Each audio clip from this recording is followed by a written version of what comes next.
रेखा के पिता दिल्ली में किसी तरह अपने और अपने परिवार का पेट पाल रहे थे। पर एक दिन अरे रमेश, तुम्हारी बेटी के तो समझो भाग्य ही खुल गए। वकील लड़के का रिश्ता आया है।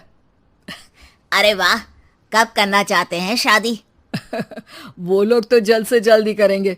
बाकी शाम को मैंने रेखा को देखने के लिए बुला लिया है। तेरा घर छोटा है तो तुम लोग मेरे घर ही आ जाना। राकेश और उसकी बीवी सारी तैयारी के साथ रोहित और रेखा की शादी कर देते हैं।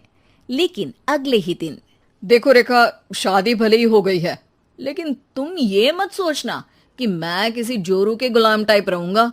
रेखा को रोहित की बात अजीब लगती है।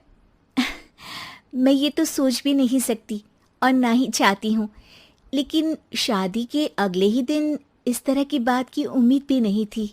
रोहित रेखा के मुंह से ये बात सुनकर गुस्सा हो जाता है। अरे, काफी जबान भी चला लेती हो। माँ ने सिखाया नहीं कि पति से कैसे बात करते हैं? रेखा अब चुप रहने में ही भलाई समझती है। रेखा, जल्दी से नाश्ता तैयार कर लो। आज पहला दिन है, सारे काम तुम्हें समझा दूंगी। ये नौकरानी है जो तुम्हें बता देगी कि कैसे कैसे क्या करना है। फिर इसकी कल से छुट्टी है। रेखा भी ससुराल में जी जान लगाकर काम करने लगती है। खाली समय मिलता तो पति के वकालत की किताब उठाकर पढ़ने लगती। ये क्या, जब देखो तब पढ़ती रहती है। अच्छा सुन, कल पिता के घर से 20,000 रुपये लेकर आना। मेरे छोटे बेटे की फीस भरनी है। लेकिन पापा क्यों भरेंगे उसकी फीस? अरे वाह जी वाह, पापा क्यों भरेंगे? तो ये बता, हम क्यों रखेंगे तुझे यहाँ? क्यों खाना देंगे फ्री में? अरे, क्योंकि मैं बहू हूँ इस घर की। तभी वहाँ रोहित आ जाता है। अरे वाह, बड़ी जबान चला रही हो। चुपचाप माँ जो कह रही है वैसा कर, वरना सामान उठा और जा अपनी झोपड़ी में। बेचारी रेखा क्या करती, पिता के घर जाती है, उनको सारा हाल बताती है। पिता भी जैसे तैसे पैसों का इंतजाम कर बेटी को ससुराल के लिए विदा करते हैं। देखा, अब कहाँ से आए पैसे? अरे बहुत माल है तुम लोगों के पास, बस सीधी उंगली से निकालते नहीं। नहीं नहीं माँ, पापा ने अपनी मोटरसाइकिल बेचकर पैसों का इंतजाम किया है। पता नहीं अब वो ऑफिस कैसे जाएंगे। अरे वाह भाई, ये भी हम सोचे। खैर, जैसे तैसे दिन बीतते हैं। रेखा जहाँ एक प्यारे से बेटे की माँ बनती है, तो वहीं उसका वकालत की किताब में ज्ञान और गहराता जाता है। हे भगवान, बुरे फंसे। ये केस तो लगता है कि मैं हार ही जाऊंगा।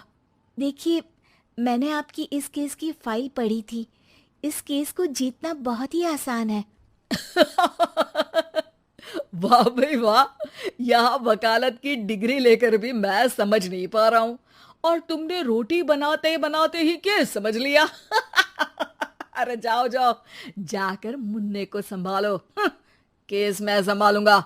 ए लड़की सुन, जाकर अपने बाप के यहाँ से 3 लाख लेकर आ। पूरा घर फिर से बनाना है। छोटे की शादी करूंगी तो छोटी बहू को कहाँ रखूंगी? पूरा घर तो तूने घेर रखा है। ऐसा मत बोलिए माँ जी, पापा इतना पैसा कहाँ से लाएंगे? अब तो वो रिटायर भी हो गए हैं। हाँ, तभी तो बोल रही हूँ, रिटायरमेंट के पैसे तो मिले होंगे ना। लेकिन वो अगर आपको दे देंगे तो बुढ़ापा कैसे काटेंगे? रोहित रेखा की बात सुनकर गुस्सा हो जाता है। ए सुन, चल अपना सामान उठा, अपना बच्चा उठा और निकल यहाँ से। रेखा के लाख आग्रह के बाद भी रोहित और उसकी सास उसे घर में नहीं रखते। पापा, मैं तलाक चाहती हूँ। बेटा, मेरे पास वकील के पैसे नहीं है।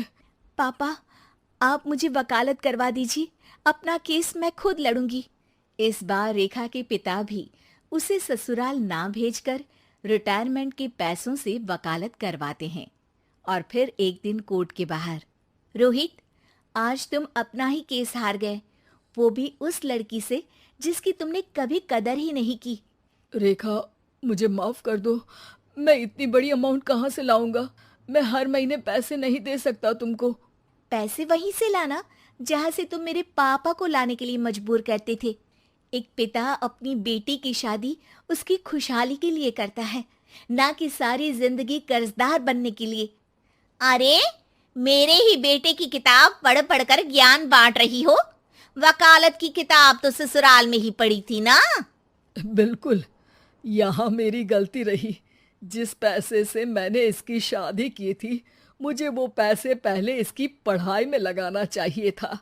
और आज रेखा एक जानी मानी वकील के रूप में काम कर रही है।